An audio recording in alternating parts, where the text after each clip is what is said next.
It used to be there was these bright lines, oh, deals over this size couldn't possibly be done virtually, or new customers couldn't possibly do that virtually. We hear that from clients and field sales reps all the time. And I think the data that we gathered as part of this research is pretty clear that those barriers are not really meaningful on the customer side. They're quite happy with virtual interactions for all types of different deals. I think our research showed it was 92% of buyers prefer virtual interactions in most circumstances. And so what really changed in the pandemic was it's kind of this attitudinal shift of no longer could people sort of retreat back to these prior definitions and walls that had been sort of erected almost for kind of internal reasons, the salesforce machinations, the career maturity on the sales side. And they're starting to have to worry about more what customers want and how they can actually adapt themselves to deliver the sales process that's most effective for them. I'm Devin Reed. And I'm Sheena Badani. And you're watching Reveal, the revenue intelligence podcast powered by Gong. Keep watching here to see the full interview. Or if you like to listen to podcasts on the go, check out the links in the description below. And if you like what you hear, subscribe on YouTube, Apple Podcasts, or Spotify, or all of them. Why not? And while you're there, make sure to leave us a 5-star review. We personally read every single one, and I think I speak for both of us when I say they mean the world to us. Could not agree more, Devin. Now, without further ado, here's the episode you've been waiting for. Dave, welcome to Reveal. We're so excited to have you on the show today. Yeah, thanks for having me. Excited to be here. So, for the listeners, today we're going to go really deep into the topic of virtual selling and how that's evolved over time. It's definitely a hot topic for many, just given everything that's been going on in the world. But before we do that, I want to ask you, Dave, what drew you into research around sales? Bain is known for the data-driven research that it does, which we love, and clearly you love too. But what drew you to this area in the first place? Yeah, it was actually my first job out of college. I was a technical sales rep, or sales engineer, we called it at the time. So I cut my teeth, running around, doing demos, trying to help my sales team close deals. And to be honest, we were not very data-driven at that time. So I've had a passion for trying to help teams get better along that dimension. That's amazing. And I expect that even now, as your role as a partner, there's definitely a sales aspect to that role as well. Oh, absolutely. It's one of the things I love about my job is, I get to go off and help clients understand their problems and how we might shape projects to solve them. Mm-hmm, mm-hmm.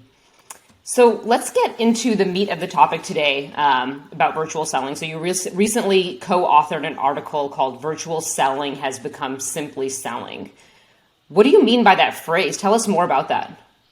Yeah, that phrase actually, it was from one of the first clients that we interviewed. It was a quote from that interview. We were talking about the evolution of virtual selling and how there used to be these great debates of inside sales, velocity sales, all these different terms, and where and how might you use these different models. And we kind of came to this epiphany that it's all merging together in some sense. And it's no longer a debate between should I do this virtually or not, but really just how and where is it going to work best.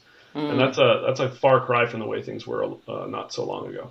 Mm-hmm, mm-hmm. Like there's a bit of convergence. It doesn't matter what you're doing. There's some differences and nuances in how, but in general, broad strokes, there's similarities across all sales motions.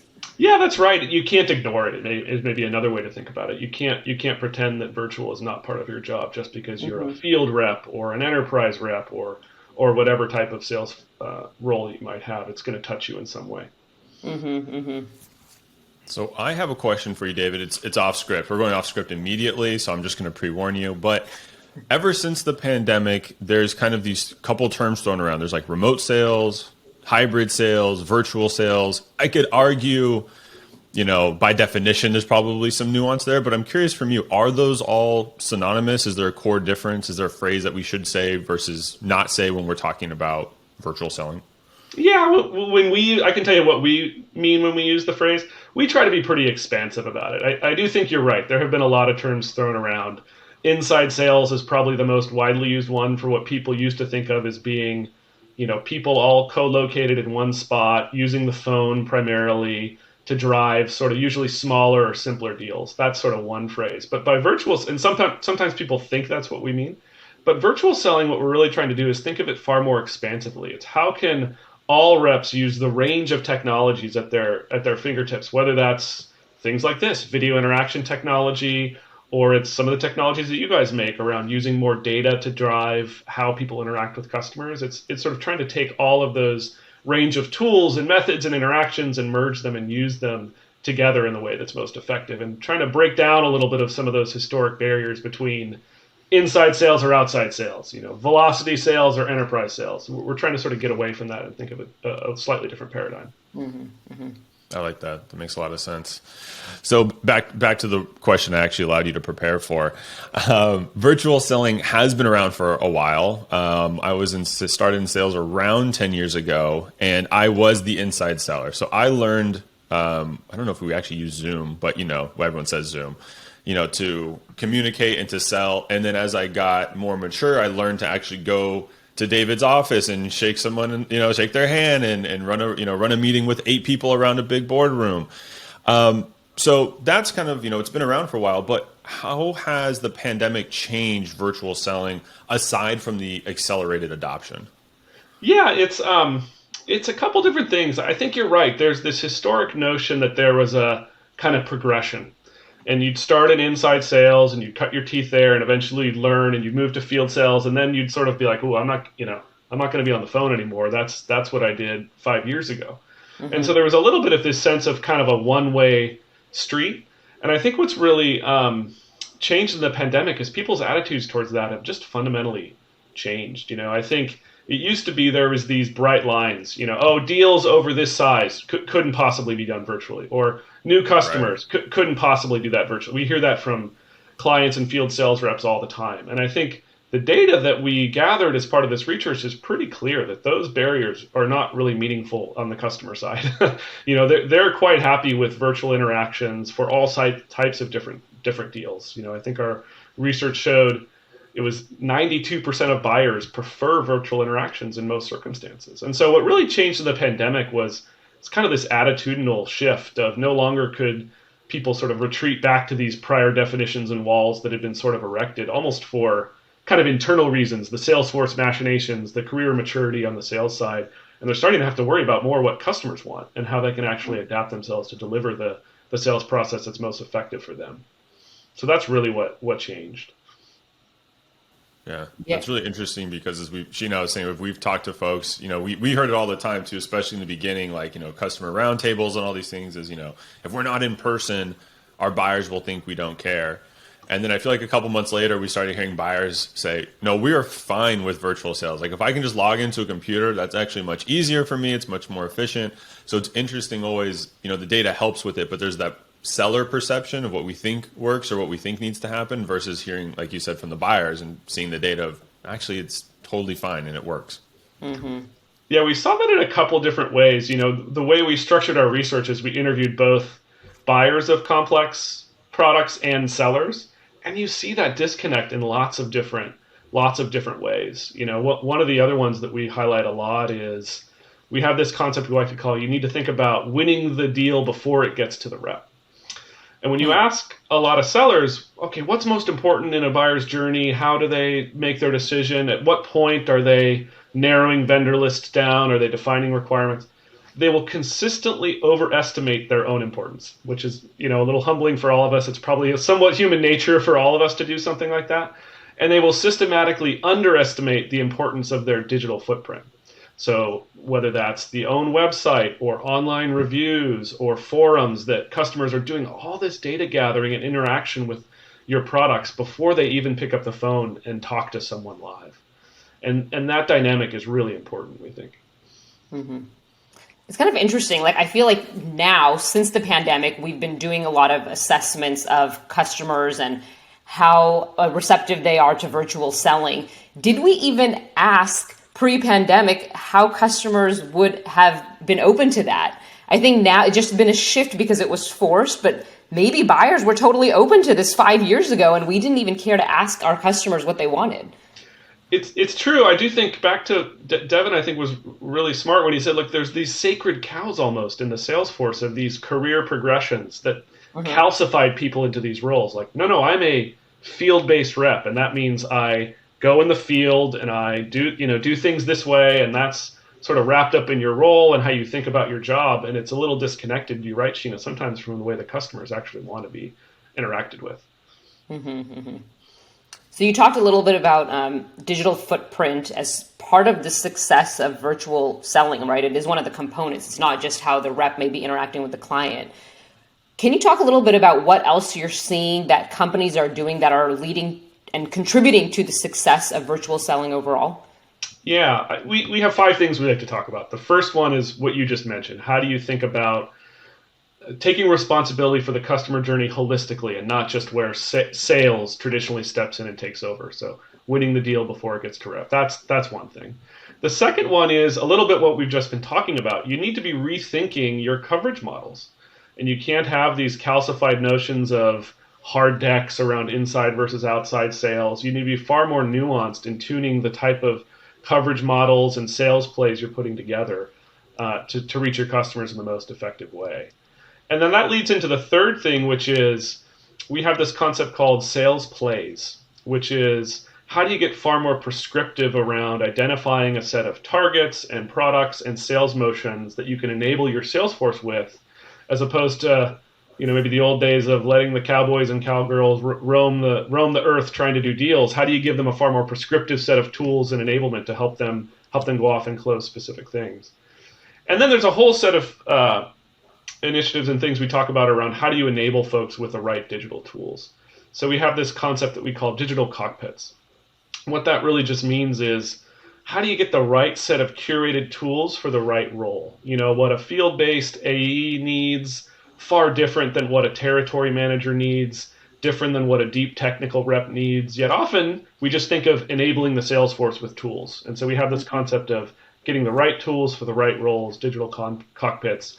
And then actually the fifth thing would be making sure those are actually adopted and effectively used. So how do you actually not just install the tools, but actually get people using them, drive to real adoption? So those are the 5 things we've seen our clients do to be successful.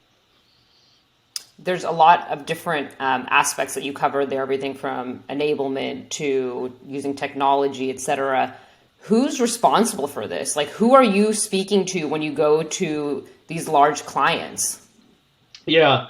One of the other insights that we've driven out of this is the sales operations team, and that can take different forms and roles at different clients, ends up being a pretty important part of this.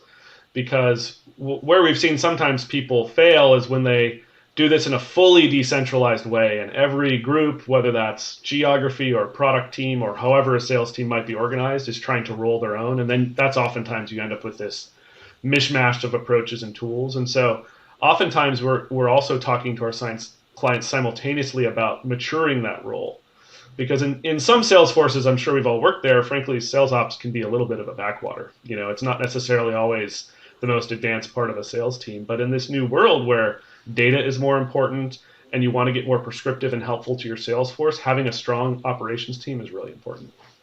So yeah, in the same article that Sheena had mentioned, you said that sales teams are investing in a mishmash of tools, which, as someone who has sold sales tech for a long time, I can confirm that is a phrase said all the time, and that can limit ROI or confuse frontline reps. Again, like me, I've been there. How can teams effectively roll out new tools without overwhelming reps? Yeah, you're absolutely right. We see this all the time. Just people overwhelmed and frankly not even always understanding the set of tools that they have and the capabilities at their fingertips. That's another common and related problem. But a couple different things we see our clients do that are more successful with this. The first relates back to this concept of digital cockpits, and really making sure you're curating a set of tools for the right roles. So often we see people think about, we need to roll this out to the whole sales force. And whenever I hear that, pause. Does really every single person in the sales force need this tool? And if so, how and why? And being really thoughtful about that is I think, the first step. The second thing is recognize that adoption is the goal, not installation.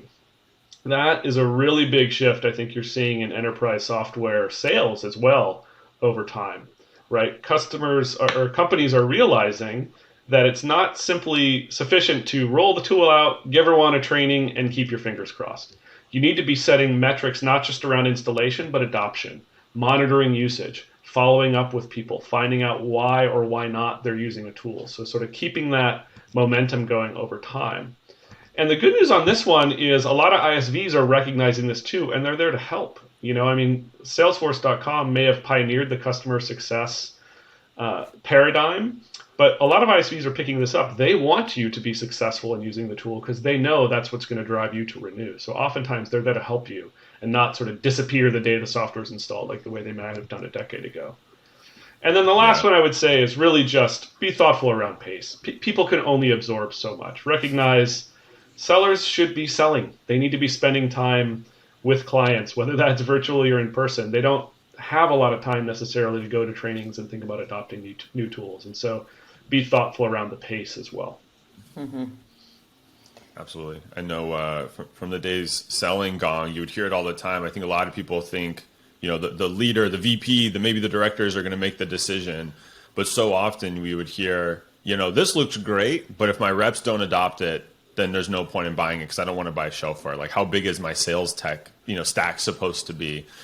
I know, David, there's no blanket answer. Is there maybe any insight you can give of like what good adoption looks like, maybe kind of over time, if there is such a thing on your mind? And I'd be kind of interested to hear, just to kind of guide sales leaders, like what does good look like when I'm trying to drive adoption for new tools?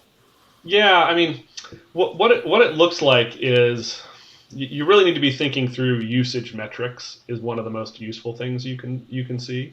So you need to be looking at, again, back to our earlier commentary, who is the actual target population for this tool? It might not be everyone. And so you need to think through, okay, who are my target audiences? What sort of usage metrics am I driving? And am I actually surveying them to ask whether they're getting the value out of the tool or not? It's a combination of those three things, like understanding the audience, how often they're using it, and are they actually telling you they're getting the value, yes or no? And so good looks like, getting to the right place on all three of those, getting the right set of people using it. Doesn't have to be everyone all the time. And then actually making sure that they're getting value from that through doing real, research. You got to actually survey and talk to these people. It's been kind of interesting with the shift to virtual that like there's been this explosion of tools in some ways. There's also been a resulting explosion in data that folks have access to now, which maybe didn't exist before. So with all of these changes and this increase in data, like how has that impacted like the key metrics and the data that leadership should really be paying attention to? It can be overwhelming. It can be. I mean, I think that's almost the first point, is that just the amount of data out there is overwhelming. And so again, the first thing I'd say is, data for data's sake is never valuable. You need to first be thinking through what's the decision or the sales motion you're trying to drive or improve. So a perfect example might be renewals. Back in the day, it was pretty simple. Who's coming up for renewal soon, and how do I make sure I get a sales rep calling them to make sure we get the order? Well, that's clearly no longer sufficient. So as you think through what's going to drive renewals, you need to be thinking through kind of some of those metrics we just talked about. How do you have a proactive monitoring system that looks at usage? Is the customer using the product? Looks, potentially at where are customers from that or web searchers from that domain going on our website? Are they looking at tools? What are they doing? What web searches are they doing? How do we put that together into a cocktail of metrics that then gets customers red, yellow, green? Where am I most worried about people churning, and doing that far more proactively? That's one example of how you sort of flip that on its head from thinking through, well, I have data, what do I do with it? No. You need to think through what are the selling motions that I'm trying to improve, and how do I funnel the right new data sets into that? Renewal is a great example. I love what you just touched on right now, because you talked about customer success, maybe the account management team. We're starting to talk about teams that may be outside of core sales. So what are your perspectives on taking data that may be like traditional quote unquote like sales data? Who else should have access to some of these insights? How do you best share that to make sense of it across the org? Yeah, I think another great example to think through there is most sales organizations do some version of a win-loss analysis, and they try to understand, let's look at deals we won, deals we lost, why? And that can take all sorts of forms, from qualitative interviews, oh, we lost on price, we lost on... But again, back to one of the things that we find is if you're starting that analysis with when the person first interacted with the sales group, you're missing a huge part of the picture. And it's not marketing's problem, to get you the right leads or, whatever the case may be. You need to understand the full customer journey from when they first went to the website and started learning about your product, where else they did, who they talked to, and all the way through to really understand what's driving wins and losses. And that requires, you're right, integration between two groups that in some companies are really well integrated and some companies are not, and that's a real challenge operationally, but it's important because that's how customers are consuming your product in your company. They don't care who's in marketing and who's in sales. It's all the same to them. And so you need to be thinking about that journey holistically. So, along with the virtual selling, we're also interacting with our own colleagues in totally different ways now. And one of the most critical relationships is that manager and rep relationship, and the coaching that was so natural when we were in the office. Your manager would just come over, they may have overheard you on a sales call and give you some feedback, give you some guidance, or you are able to do that on your own because you heard your peer talk in some way. How are the best sales leaders coaching their reps in this new virtual world? Yeah, this is an opportunity I get really excited about. As I mentioned, my first job out of college I was a field-based sales engineer. And I think back to coaching and training and what it really was. It was like once a quarter, I'd spend a day with the product team getting, trained on the product, which was, basically a one-way data dump of all the new features. And then I'd run out in the field with whatever materials I had. And if I was lucky, my boss would come on a ride along once a quarter and maybe share some conventional wisdom about, oh, Dave, you could have said this, you could have done that. Maybe this would have been interesting. Maybe that would have been interesting. And there's sort of the received wisdom of the time would somehow find its way down to me, Now, look, things have come a long way since then, but I bet that story probably resonates with more than one or two of your listeners, right? Oh, yeah. And I think if I think about the opportunities afforded by virtual selling, it just gets you so excited about being far more data-driven and prescriptive with things like that. So, I think there's some great examples. Zoom is one of the companies we highlighted where, almost all their demos and interactions for selling their product are virtual, which, of course, they're Zoom. That makes sense. But what it affords them the opportunity to do is use sophisticated software to analyze prescriptively those sales calls and what leads to better outcomes. Because, frankly, sales folks sometimes can be a little bit of a skeptical crowd. Everyone's got their way of doing it, and they think they know best. And there's some justification in that. Usually, if you've been around a long time, you've been successful and kind of know what you're doing. And so getting people to change their behavior can be hard. And so instead of, well, hey, Dave, I've been doing this a long time. I think I know better than you. You should do this and not that. They can say things like, you need to listen more and talk less. Sales calls where the customer talked 60% of the time or more actually had 25% higher close rates. And here's the data that shows you that. Like, that's a wow moment for a salesperson that can sometimes cut through the sort of, my opinion is type coaching that I think you see a lot. So I think that's a really exciting opportunity. That's music to our ears. I was going to say, David, you said that doesn't happen anymore, the conventional wisdom once a quarter. I would tell you it's the same in the inside selling world that I came from. The difference is instead of a ride along once a quarter, it's conversations you overhear on the pod, right? Sales manager walks by, maybe he or she sits next to you and, hey, I heard on the call you kind of worded it this way. Minding, you're getting half of the conversation and probably missing a lot of the context. So, and a lot of salespeople, they're usually very ambitious, usually very coachable. But the important part is, like you said, getting prescriptive. I don't want coaching that could apply to everyone at the pod or anyone in sales. I want coaching that applies to me in this moment so I can get better. Mm-hmm. And that's what, we've seen obviously work a lot better from the coaching relationship. Absolutely. I think of this, I think of sales as on this journey. Right. Like, I think, a generation ago, you'd have this image in your brain of like the sales cowboy or cowgirl who's out, traveling the world, doing deals, all that sort of stuff, and kind of, very independent, doing their own thing. And there's still something to that. But I think we're on this journey with sales where people are learning, well, wait, actually data matters, and I can be more prescriptive and I can be more scientific. I think marketing went on this journey a generation ago from, Mad Men style, what does Don Draper think the ad should be, to like really scientific and prescriptive notions of testing and learning and iterating and, all the things that we've seen with the transition to digital, I think sales is the next frontier for all of that. And it's just going to be a sea change over the next generation in how sales leaders coach their teams, execute their sales processes. Everything's going to change.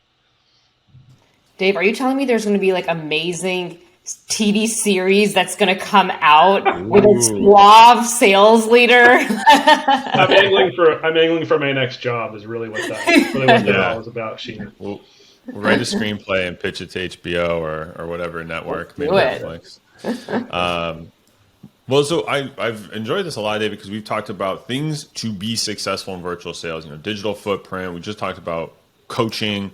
I'm curious if there's anything else that you've seen from your research or experience that's preventing teams from being successful when it comes to virtual selling. Yeah, I think sometimes maybe the another piece of advice I give to particularly the more senior sales leaders as an organization is approach all this with a little bit of humility. I think all of those folks reach the position that they're at, whatever position they are, VP of a territory or perhaps running an entire sales organization, usually because they were pretty darn successful coming up through the ranks within sales. And so they probably have a pretty strong point of view around what it takes to be successful and how that all needs to work. And that's great, but I think you just need to recognize that the world is changing, and the way that you did it coming up probably isn't going to be the winning method going forward. And so recognizing that you personally are going to be on a journey as your sales force is on this journey, I think is really important. And just being a bit humble and willing to embrace change and recognize that you might not know everything and there might be new and different ways to approach things. That's maybe a little bit of a softer thing to think about, but I think it's really important. I love that. That's such great advice for all of our listeners. So Dave, we end all of our episodes with the same question. So we're going to ask you the same as well, which is, how would you describe sales in one word? Fun. Ooh. That was quick. I think that was the quickest response we've ever gotten to that question. And we don't prep it. We don't put it on the doc. We put people on the spot. So that was impressive, David. I was going to say that if you says virtual, I would have appreciated the alignment. It's too predictable. Well. I had to throw you somewhat of a curveball. That's amazing. Well, Dave, it's been a pleasure to have you on Reveal. Thanks so much for joining us today virtually, and hope to see you soon. All right. Well, thanks, guys. This was fun. Absolutely. Thanks, David. Take care.